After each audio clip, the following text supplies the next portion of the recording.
So it's March 17th, and well, Donald Trump had posted this, and I just thought it was very interesting. Yeah, Modi. You know Modi, he's the leader of India. And Lex Friedman, of course. You know, Lex Friedman, who's like a robot. Okay, but he has a podcast with millions of followers, okay, because he's meant to. But and Lex Friedman does this whole spiel at the beginning and says this was one of my most enlightening and wonderful conversations with Modi, who is the leader of 1.4 billion. And I'm thinking, yeah, and you have a massive Christian killings going on there, Modi, and you're busy doing interviews. Like, really? But see, our media doesn't tell us about this. They don't tell us about the Christians being killed in Yemen. They don't tell you about, well, I think they had to tell you about the ones in the Congo, because Trump said immediately he cut off aid to Africa, and because of that, I think it was because of that. Yeah, because they were taking their land. But it's getting worse. It's getting really bad. But of course, you can't tell the Christian nation America about all the Christians being persecuted, but not just persecuted, killed. Like, they're having to go into hiding. It's really sad. People need to pray for these. These are not Christians that went there, spreading like from here, spreading the gospel. These are people that live there. Yeah, I mean, if he was a really good leader, he shouldn't be on some stupid show talking about how he's managed to bring all religions together. Yeah, see, here's the thing, and it's such a hard topic to kind of talk about, because you'll get labeled as somebody that doesn't want to work with, that you want to get rid of everybody else's faith. And I don't want to do that, because that's not the answer. But I do think it's important to recognize things, because the Christian Bible really doesn't advocate. I mean, it advocates, everybody says, oh, you're to love your brother. Yeah, but see, it doesn't change the fact that, and the Christians being killed all over the world, it's where it really is. It's all, 1 in 7 global Christians faces high level of persecution. Yeah, it's really bad. So,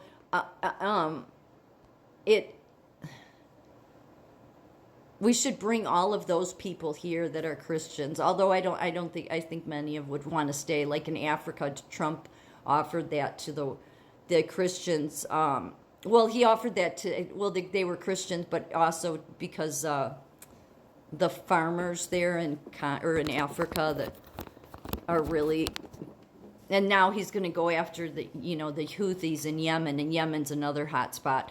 But he's going after them because they're disrupting our ships, U.S. ships, and the trade route.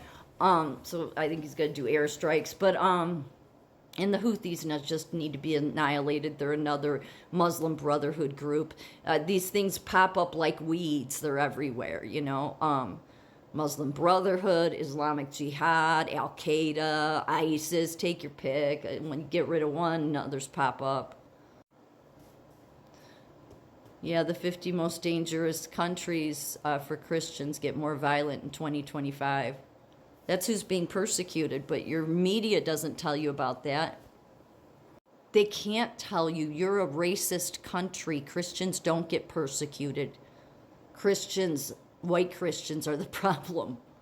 Yet good old Modi from India, goes on this, long, because Lex Friedman does long interviews, sort of like what Rogan does. I think they're an hour and a half or something.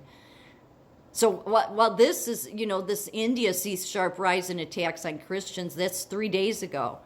I would think that if Modi is such a good leader, maybe he should be dealing with this problem, because there's more Christians that are getting killed by Hindus. And so I said how the Hindus, and that's the oldest religion, will align with Islam to serve political purposes. They will. Because that's really what it's about anyway. So it's the Hindus that are persecuting them, and yet they're making excuses. Even when it's children, they're saying, oh, they're militant children. And this was just the end of February.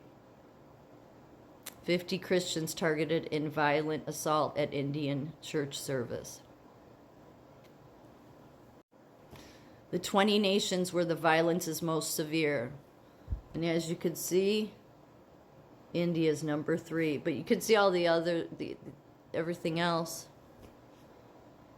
South Sudan, Ethiopia, Nigeria, Pakistan, Sudan, Bangladesh, the Congo, Uganda.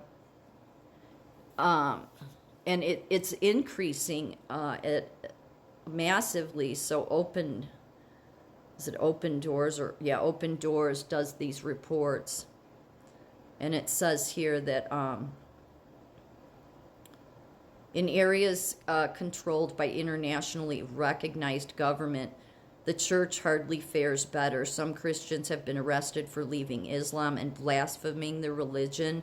In its last report period, Open Doors learned of authorities detaining Christians solely because of their faith or because of false accusations of family members or others as a way to harass them.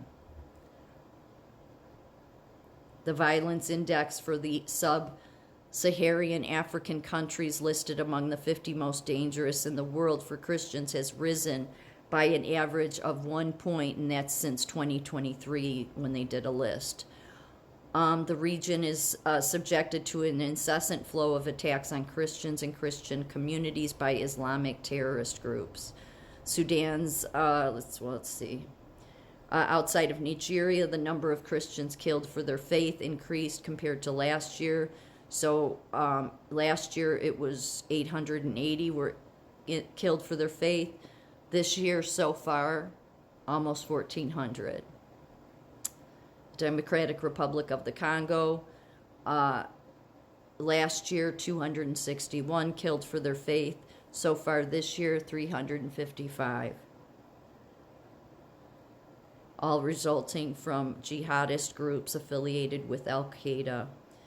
Nearly 5,000 Christians around the world were detained without trial. The highest number since 2020, India had 1,629 detentions recorded during the period.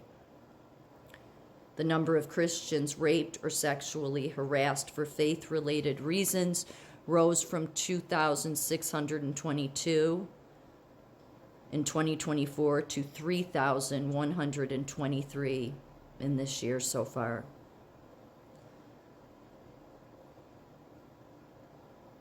The victims suffered trauma and cultural taboos. Another sensitive data point, the number of forced marriages of Christians to non-Christians.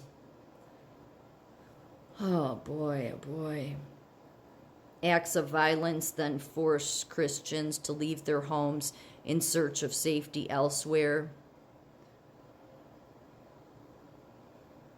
183,709 Christians seeking safety in their own countries in 2025.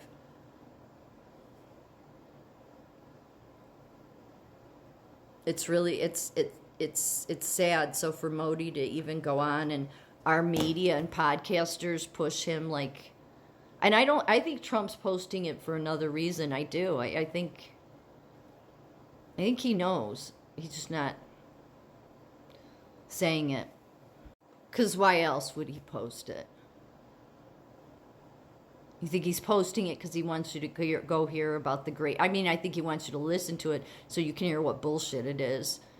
Because 3 days ago, there were Christians killed, and it's been ongoing. So people need to pray for the Christians in all these other countries. Really, just too bad we can't just bring them all here and, stop letting Islam in, okay? I think it's put a time... Let's get rid of the Ilhan Omar who hates America. These people come here and hate America. Like somebody was fighting today, Matt Kim, who I'm not going to watch anymore, but he has 100,000 followers on YouTube. I should have known. If they have that many, they're going to toe the line. But they're upset because Trump is getting rid of people on the campuses that are dissent speakers. Well, if they're on green cards and they're coming here speaking hate at America, I want them deported too. You shouldn't be allowed to come here from another country. Why are you coming if you hate America? You should be deported. But this is how everyone's going to twist it.